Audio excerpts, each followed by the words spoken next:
Synpa 1080, SYNPA, Synpa 1080 says, have you ever gotten into motorcycles? Jamie was always the one riding. I feel like you are missing out being on the West Coast and not on two wheels. Synpa 1080, I will tell you, I have had two motorcycles and a Honda Elite scooter.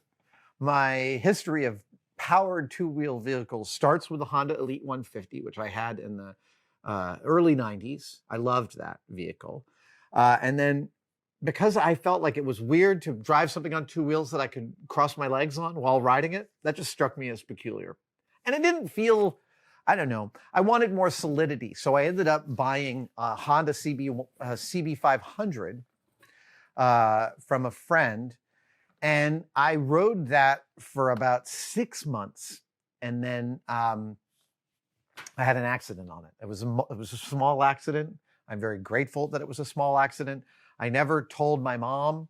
She now knows that I had a motorcycle and an accident, but I didn't tell my mom. At that point, she didn't know for like 5 years. But there was a point at which I think my old brother-in-law like let it slip that I had gone down on a motorcycle, and my mom called me up. What? Which is the same response I would have with my kids. Totally.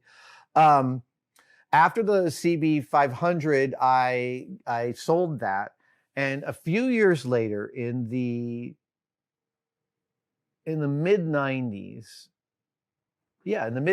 I bought a Yamaha XS650E.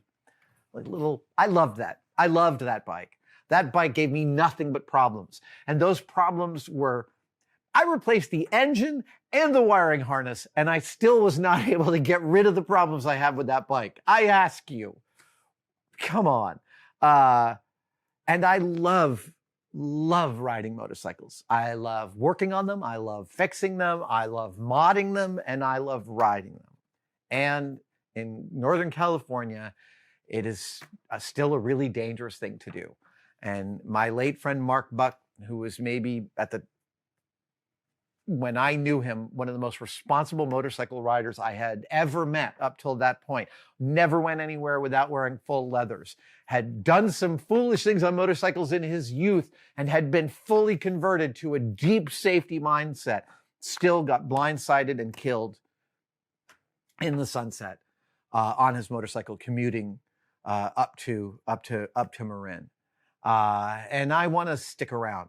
So I sold that Yamaha XS650E when my boys were in utero because I wanted to last through their childhood. I'm not saying that being in a motorcycle accident is inevitable.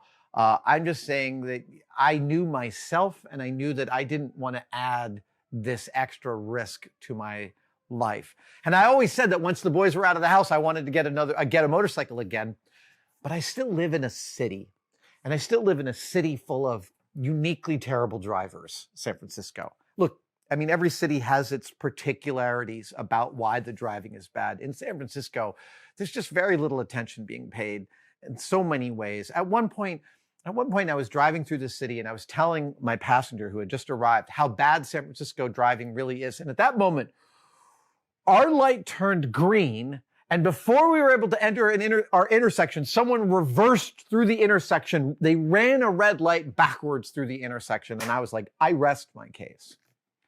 So I still would like a motorcycle, but it will be when maybe I'm living in some small college town teaching for a year. That's when I'll buy a pair of toaster tanks, get them fixed up, and my wife and I can go on weekend rides in the quiet countryside without so much abject terror about being killed at any second out on the street. I cast no aspersions to motorcycle riders. Like I said, riding a motorcycle is a deeply pleasurable experience and really, really freeing and delightful. For me personally, it is not something that I will take up in a city. By toaster tank, I mean the famous chrome-sided BMW R60/6 or R50/5. I'm drawing a blank on which one of those it is. But yeah, those old Beamers with the big side heads, that's my dream. That's my dream bike. They're notoriously reliable. They're talked about a lot in Zen and the Art of Motorcycle Maintenance, a super formative book for me in my youth. And yeah, that's my whole story about motorcycles. And, you know, Jamie had that Buell, and Jamie really liked motorcycles. He really liked going fast. And when Jamie got excited about something like that, you wanted to make it the subject of your episode because you got the best Jamie out of those kind of episodes. Thank you so much for watching. If you'd like to support us even further, you can by becoming a tested member. Details are, of course, below, but it includes all sorts of perks, and we're building them all the time. You get advanced word and behind-the-scenes photos of some of our projects. Questions, you get to ask direct questions during my live streams, and we have some members-only videos, including the Adam real-time series of unbroken, unedited shots of me working here in the shop. They are weirdly meditative. Thank you guys so much. I'll see you on the next one.